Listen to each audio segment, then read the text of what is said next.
விட்டார்கள். ஒரு அமைச்சருடைய மகன் ஒரு டிவியை வாங்கி அதை ஹெலிகாப்டர் இன்னைக்கு வந்து வலம் வந்து கொண்டிருக்கிறான். பல்லாயிரம் கோடிக்கு சொந்தக்காரனாக இருந்து கொண்டிருக்கிறான். அவன் பதவி பெற வேண்டும் என்று சொன்னால் அதற்காக இன்றைக்கு தவம் இருந்து அமைச்சர் பதவி பெற்றிருக்கிறார்.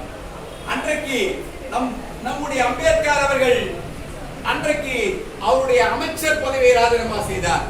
ஏன் ராஜினாமா செய்தார் என்பதை உங்களுக்கு நன்றாகவே தெரியுமா? பிற்பட்ட மக்களுக்கு இடஒதுக்கீடு தேவை, அதை வலியுறுத்தினார் பாராளுமன்றத்திலே. அதை நிறைவேற்ற விடவில்லை இந்த வர்ணாசிய கொள்கையுடைய இந்த ஆதிக்க சக்திகள். அதை எதிர்த்தார். பிற்பட்ட மக்களுக்கு அவர்களுக்கு இடஒதுக்கீடு வேண்டும் என்று கேட்டபோது கொடுக்காத போது எனக்கு தேவையில்லை என்று ராஜினாமா செய்தார். அது யாருக்காக? மற்ற சமுதாயத்துக்காக. அவர் ஜாதி தலைவரா என்பதை நீங்களே சிந்தித்து பாருங்கள்.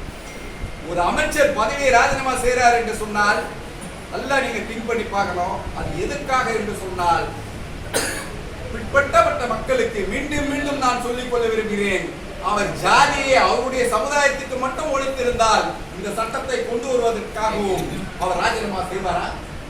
அப்படியாப்பட்ட ஒரு மாபெரும் மேதைதான் டாக்டர் அம்பேத்கர் அவர்கள். அவர்கள் உடைய நினைவு நாளிலே அவருடைய நினைவை போற்றுகின்ற வகையிலே இங்கு எனக்கு பேச வாய்ப்பு தந்த அனைவருக்கும் நன்றி கூறி விடைபெறுகிறேன். ஜெய் பீம், ஜெய் பீம்.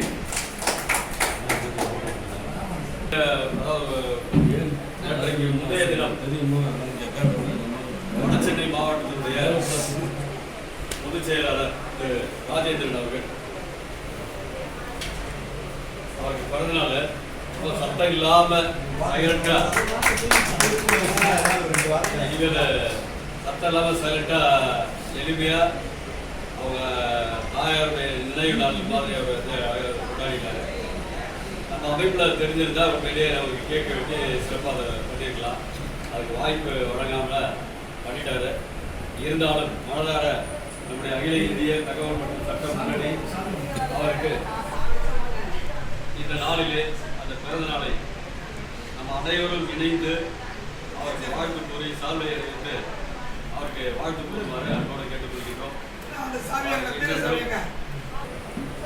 நீடோடி நீடோடி ஓய்வொடியின்றி எல்லா வளங்களும் நலங்களும் பெற்று சீரம் சிறப்புடன் வாழ வேண்டும் என்று எனது சார்பாகவும் நமது அனைத்து நிர்வாகிகள் சார்பாகவும் அமைப்பின் சார்பாகவும் கேட்டுக்கொள்கின்றோம்.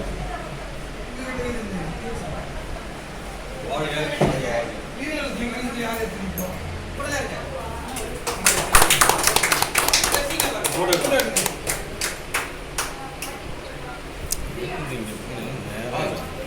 Gracias.